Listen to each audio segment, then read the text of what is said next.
Здравствуйте! Фармвестник ТВ продолжает серию интервью у редакционного камина. И сегодня у нас в гостях старший вице-президент компании «Штада», генеральный директор Нишфарма Дмитрий Ефимов. Дмитрий, здравствуйте. Добрый день. Дмитрий, вас трудно застать в Москве, и вы пропустили форум Адама Смита в этом году. Это как-то связано со сделкой по продаже «Штады» или это ваша обычная деятельность? Обычное состояние души. Нет, я всегда очень много перемещаюсь, и так случилось в этом году просто, что одна из важных поездок совпала по срокам с форумом Адама Смита. Очень жаль, что, конечно, я туда не попал. Ну, вот эта конкретная поездка, да, она была связана со сделкой. Действительно, много активности внутри штаба сейчас направлено на осуществление этого проекта. До его завершения еще какое-то время у нас есть. И, ну, действительно, когда такая масштабная сделка происходит, конечно, топ-менеджмент любой компании обязан быть вовлеченным, естественно, ну, скажем, на большую часть своего рабочего времени. Поэтому да, конечно. Скажите, пожалуйста, вот когда был аудит, много ли было к вам вопросов, к подразделению, которое вы возглавляете? Регион достаточно ведь большой, важный для штада. Да, конечно. Вопросов было много, и встреч было немало с потенциальными инвесторами, поскольку весь процесс был организован в форме аукциона, то есть там было как минимум две заинтересованных в покупке штада группы фондов. Поэтому с каждым из них были отдельные встречи, масса вопросов, интерес большой, потому что действительно кластер, который я возглавляю, он достаточно большую долю в бизнесе штада занимает, так и потому, что в последнее время Россия и все страны бывшего Советского Союза в той или иной степени проходили, ну и продолжают проходить через такую турбулентную зону кризиса. Поэтому всех, естественно, интересовало, как мы видим, насколько быстро и отрасль, и рынок, и вообще в целом экономика России преодолеет этот момент, и как быстро ждать, скажем, начала бурного роста, с которым всегда было связано, скажем, имидж российского рынка в понимании немецких и не только немецких, иностранных инвесторов. Ну, раз предложение поступило, значит, их удовлетворили? Ответ? По всей видимости, да. Значит, российский рынок, у него есть шанс расти? Конечно, я думаю, что если бы не было шансов расти у российского рынка, то не появлялось бы столько новых интересных проектов и людей на этом рынке. Поэтому мы видим, что, скажем так, инвестиционный интерес я не говорю про штат, а вообще в целом, про появление достаточно большого количества новых интересных идей на рынке. Значит, инвестиционный интерес есть, и фарма-отрасль до сих пор является очень инвестиционно привлекательной среди большинства других, может быть, отраслей, которые связаны с производством потребительских товаров. Нишфарм – один из первых заводов российских, которые получили сертификат российский, именно, GMP. Не один из первых, а первый. Первый, хорошо, первый завод. И компания «Штада» начала одной из первых приглашать российских инспекторов к себе на зарубежные площадки. Я даже была с одной такой инспекцией на химофарме. Скажите, пожалуйста, вот как этот процесс, он у вас завершен, как проходит? Он начат. Действительно, мы постарались, скажем, быть в числе лидеров или в числе первых компаний, которые приглашают российский инспекторат на проверки. Честно говоря, я был приятно удивлен уровнем квалификации инспекторов и тем, как, собственно, они подходят к делу. Никакого формализма, никакого, скажем, ощущения, что это какой-то там другой GMP, да, потому что у европейских наших коллег было определенное изначально предубеждение, что якобы российская GMP и методы, которые, скажем, используются при проверках, они очень сильно отличаются от европейских стандартов. Ничего подобного, на самом деле. В отдельных моментах требования российской инспекции, они даже пожестче, чем требования европейских, что хорошо, на мой взгляд. На сегодняшний момент мы провели и пригласили инспекцию на 6 наших зарубежных площадок. В основном это площадки Химофарм, Сербия и Черногория. По 5 из них уже выдано положительное заключение. По 6 идет обмен дополнительной информацией, что является нормальным процессом после любой инспекции, какие-то уточнения, скажем, какие-то коррективы, которые нам необходимо выполнить. Ну, собственно, мы ожидаем, что все наши площадки, те, которые входят в группу штаба, пройдут успешную инспекцию. Другое, потому что у нас есть еще и контрактные наши партнеры, тоже за рубежом. Ну, они, собственно, стоят в очереди в ожидании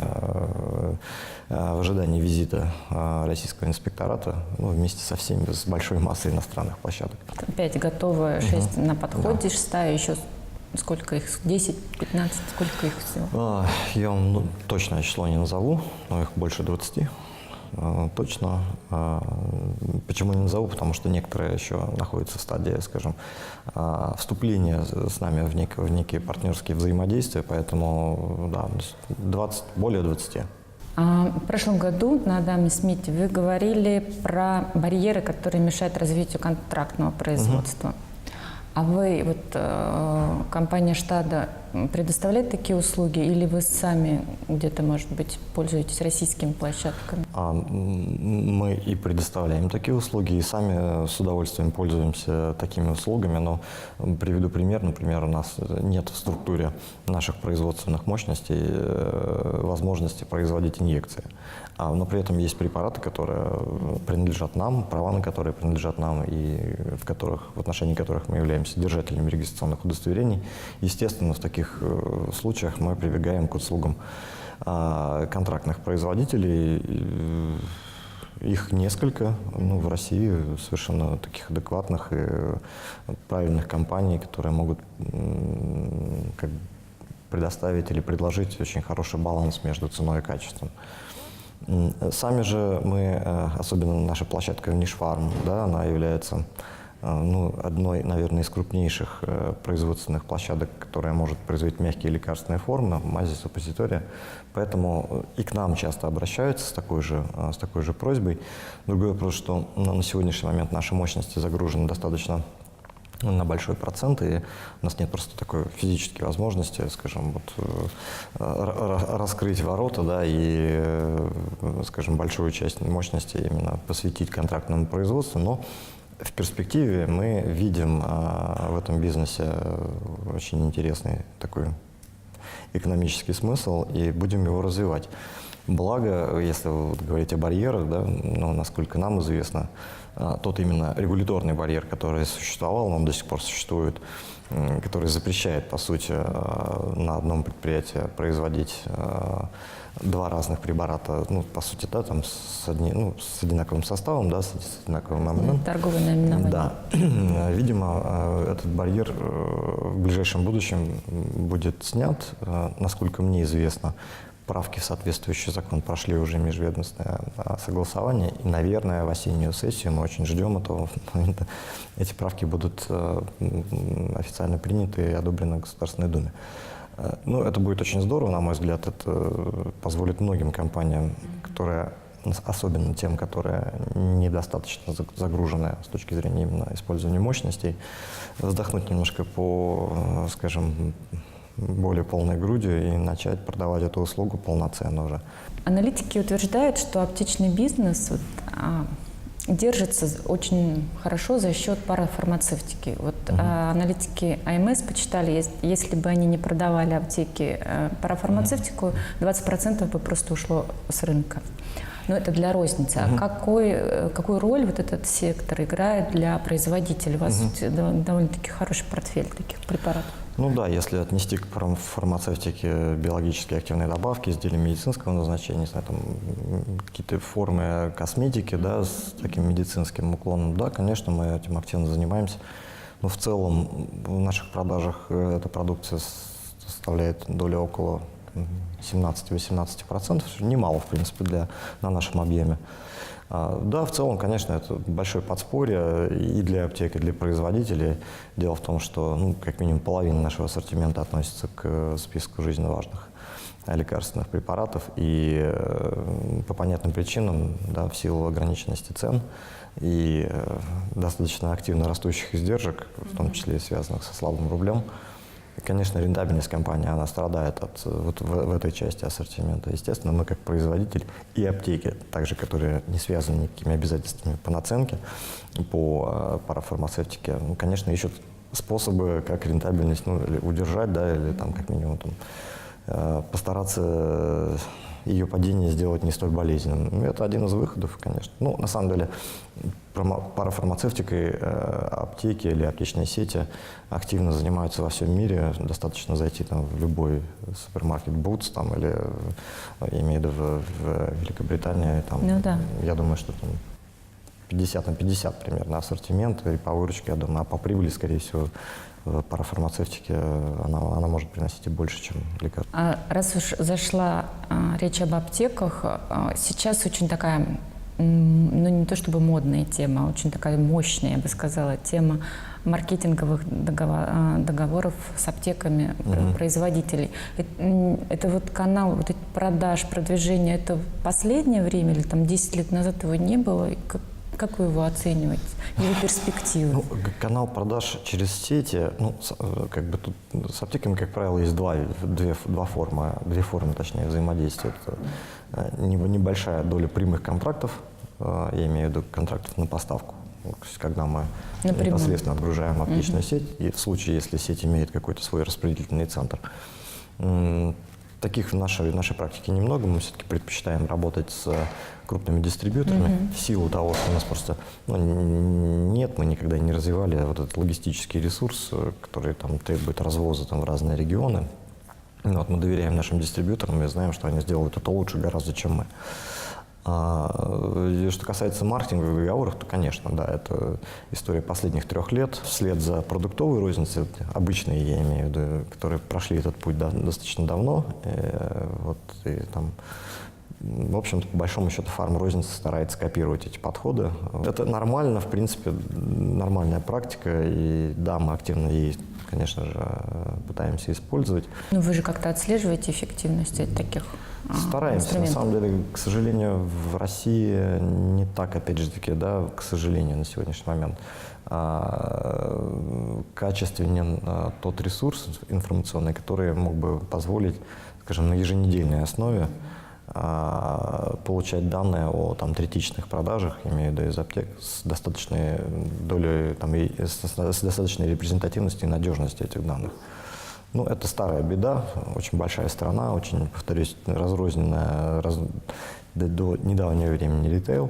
Но я очень надеюсь, если честно, это одна из, наверное, основных причин, почему мы активно включились в программу, в пилотный проект по маркировке на Track and Trace, да, который, по идее, в перспективе, если все будет организовано так, как вот, сейчас обсуждается, даст такую возможность. Это, конечно, будет просто колоссальный прорыв, и снимет очень много вопросов как для производителей, так и для аптечных сетей, и позволит эти отношения в более цивилизованное русло перевести. А дистрибьюторы останутся у нас на рынке? Конечно. В такой огромной стране, как Россия, ну, скажем, представить ее без дистрибьюторов невозможно. Другой вопрос, что вполне возможно, что дистрибьюторы, но на самом деле это и сейчас уже происходит, они несколько изменят парадигму, наверное, да, своего существования. То есть они в большей степени должны будут переориентироваться именно в продавца качественных логистических услуг с очень прозрачной системой ценообразования за эти услуги, с очень прозрачной системой, в принципе, работы. И это уже происходит, потому что рынок фармдистрибьюторов или сектор фармдистрибьюторов, он давно уже сконцентрирован. В общем, там игроков не так много, не так, как производители, не так, как розница. Как вот у вас выстраиваются отношения, ну, так скажем, с непростыми дистрибьюторами? Мы знаем, что у СИИ были проблемы, у Роста были проблемы. Я, насколько понимаю, вы взяли в залог завод Росты. Это не совсем так, это на самом деле такая немножко выдернутая из контекста. Я знаю, что просто ходят по рынку такие слухи. Но давайте так, по Росте сразу скажу, что да, действительно, в непростую ситуацию компания попала, и все об этом знают, но Мы для себя приняли решение поддерживать компанию. Вот. Мы не видим на сегодняшний момент другого пути, кроме как попытаться спасти этот бизнес и наши бизнес-отношения. Вот. Поэтому мы, конечно же, там, в постоянных подробных консультациях находимся с ними, но мы продолжаем работать, мы продолжаем отгружать товар. Поэтому я просто думаю, что если так поступит большинство, или хотя бы там критическая масса производителей, то, конечно, компания уже скоро почувствует себя совсем иначе. Вот. В целом же работа с проблемными дистрибьюторами, она очень такая, в силу того, что этих дистрибьюторов немного, во всяком случае, в нашей практике, да, мы, повторюсь, практически не работаем там с небольшими, мелкими, там, региональными дистрибьюторами, просто не умеем это делать, то какого-то алгоритма, да, там, который применим был бы в каждом случае, его невозможно придумать. Это каждый раз индивидуальная история, каждый раз это очень индивидуальное решение. Скажем, были у нас, естественно, в прошлом и печальные истории, и там и списывали мы какие-то там долги. Каждая из таких историй, она дает нам определенный опыт и позволяет не повторять ошибки, которые мы сделали в прошлом. Хорошо. А какой у вас портфель, какую часть в портфеле занимает препарат, который закупает государство? Я так понимаю, что не так много. Порядка 10%, да. Наша в целом доля в продажах различного рода тендеров. Но все равно интересно, как ваше отношение к третьему лишнему, к трехступенчатой конструкции преференций на торгах. Буквально раскололся у нас фармрынок. Что вы об этом думаете? Да, дискуссия идет. На самом деле, если абстрагироваться от деталей, да, и просто нужно понять, что фарминдустрия любой страны, тем более такой, как Россия, без полноценного сектора производства или синтеза фармсубстанций, она всегда будет неполноценна. Поэтому вот с этим надо что-то делать. Да? То есть нужно, чтобы он появился, причем появился в обозримом будущем. Можно попытаться это сделать эволюционно, то есть подождать, пока эти компании как-то сами появятся, да, там какие-то предпосылки возникнут для того, чтобы они начали расти. Причем расти им придется, выдерживая мощнейшую конкуренцию с теми странами, где эти процессы уже прошли, где уже есть огромные, да, просто гигантские концерны, которые готовы эти субстанции там, в огромных количествах синтезировать. Либо помочь. То есть условно-революционный путь, одним из элементов которых является вот такая вот трехступенчатая преференция. Вот если абстрагироваться от всего остального и смотреть на главную задачу, то это, безусловно, благо, и это нужно делать. Так я вижу. Нюансы, конечно, есть всегда. И всегда, когда речь идет о преференциях, конечно же, это означает, что у кого-то там бизнес пойдет в гору. Это и есть суть преференций, на это, собственно, и направлено. Вот. Важно, чтобы сами эти преференции были, введены правильно, и чтобы они, условно говоря, все участники рынка, у которых есть там желание, предпосылки к организации такого производства, получили равные возможности. Недавно тоже на конференции Адама Смита один из участников рынка назвал компании дженериковые кладбищем блокбастеров. Есть компании некоторые, которые вот именно строят свой бизнес, это дженериковый бизнес. Да. Имеет ли он право на существование, или мы все должны что-то новое делать? Да, конечно, имеет, но, погодите, это по большому счету достаточно просто посмотреть на то, как дженериковый рынок развивается в мире. Он растет уже последние лет 20, растет быстрее, чем рынок инновационных препаратов. Может быть, в силу того, что общая научная мысль такая мировая, да, как-то слегка застопорилась, новых молекул появляется все меньше и меньше. Да, конечно, есть. Это прежде всего, на самом деле, дженерики, это же в первую очередь возможность для всех абсолютно жителей земного шара получить адекватно лекарственную помощь по той цене, которая, на самом деле, адекватна себестоимости производства и не включает в себя тот огромный перечень инвестиций, объем инвестиций, которые компания-инноватор делает. Мне кажется, существующая модель вообще мирового фармрынка, она совершенно адекватна. Вот, да, в какой-то период, естественно, компания-инноватор получает период, в который она должна просто, условно говоря, окупить свои инвестиции, но дальше нужно думать о людях, о пациентах. Кроме как дженериковая компания, кто это сделает? Хорошо, спасибо вам большое за интервью. Большое спасибо. У нас в гостях был Дмитрий Ефимов, старший вице-президент компании «Штада» и генеральный директор Нишфарма. До новых встреч. Всего доброго.